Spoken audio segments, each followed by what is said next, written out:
Rain pounded against the windshield like 1,000 tiny hammers.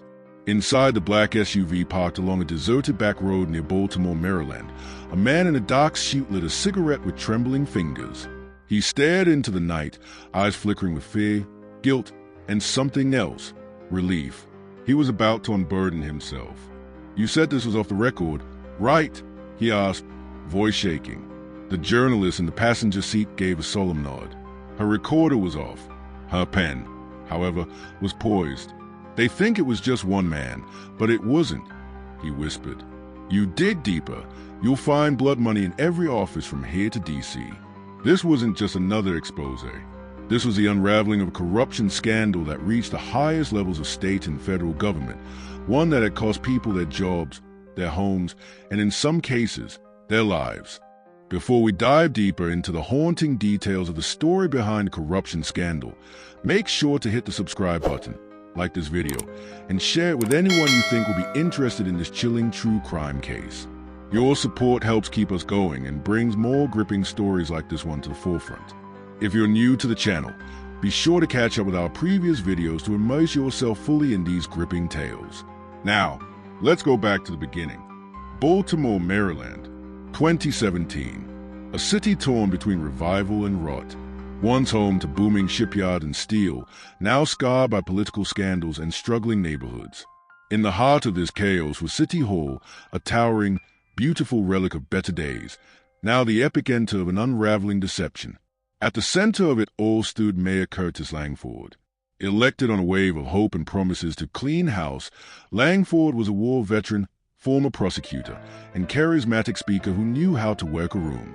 But behind the flashbulbs and photo ops, something dark brewed beneath the polished marble of Baltimore's government. Langford's administration had fast-tracked a redevelopment project dubbed Harbor Renaissance, meant to revitalize the waterfront and generate jobs. Billion-dollar contracts were awarded to private contractors almost overnight. Community leaders were hopeful. Investors poured in.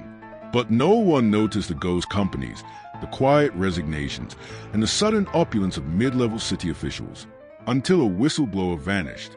Marcus Wynn was a low-level auditor for the City Development Board. Single, quiet, methodical. He was the kind of guy who didn't make waves, until he did.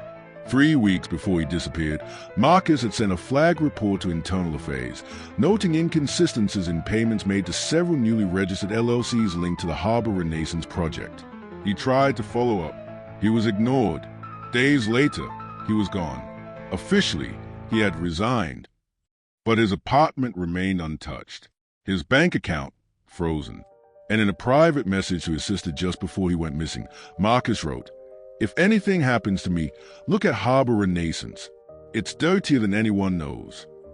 Whispers began to circulate through the city. An anonymous Reddit thread surfaced, detailing backdoor deals, bribes, and even threats made to officials who didn't fall in line. But in a city used to rumors and corruption, few took it seriously, until an investigative reporter, Danielle Carter, decided to dig deeper. Danielle was no stranger to danger. She'd exposed a state senator for tax fraud and had barely escaped an arson attempt on her apartment. But the Wynn case felt different, personal.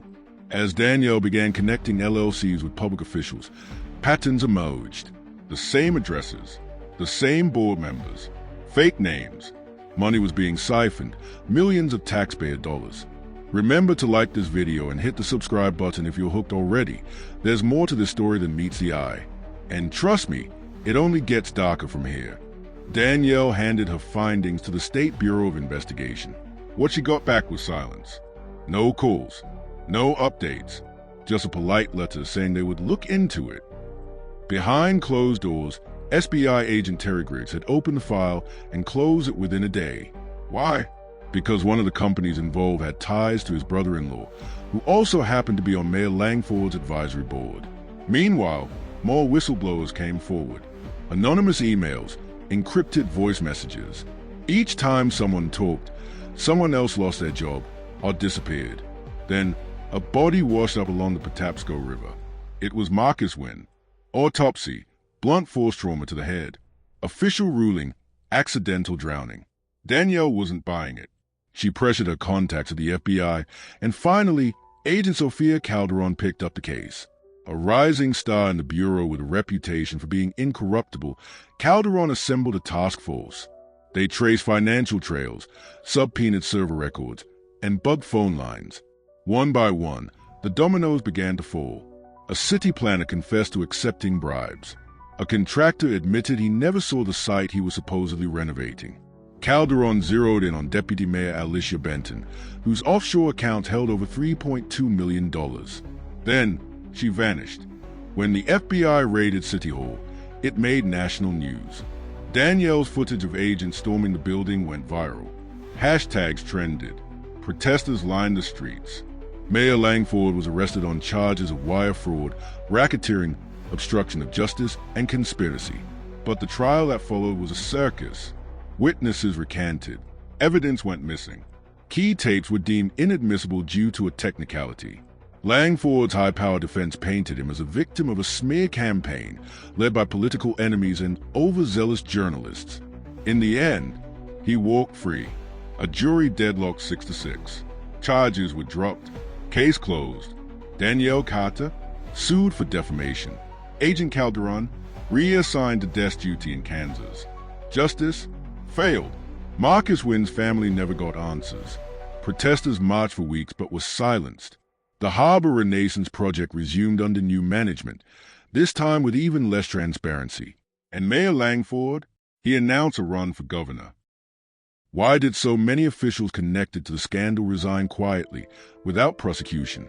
Why were Calderon's tapes deemed inadmissible? Who leaked Danielle's location that led to a break-in at her apartment just days before the trial? And who's funding Langford's new campaign? There's still so much we don't know. And maybe we never will. So, what do you think? Was justice served, or did corruption win again? Drop your thoughts in the comments. And if you believe stories like this deserve to be told, don't forget to like, subscribe, and share. Because the more eyes on stories like this, the harder it becomes for them to silence the truth. Until next time, stay curious, stay skeptical, and stay safe. Thank you very much for listening. See you in the other one.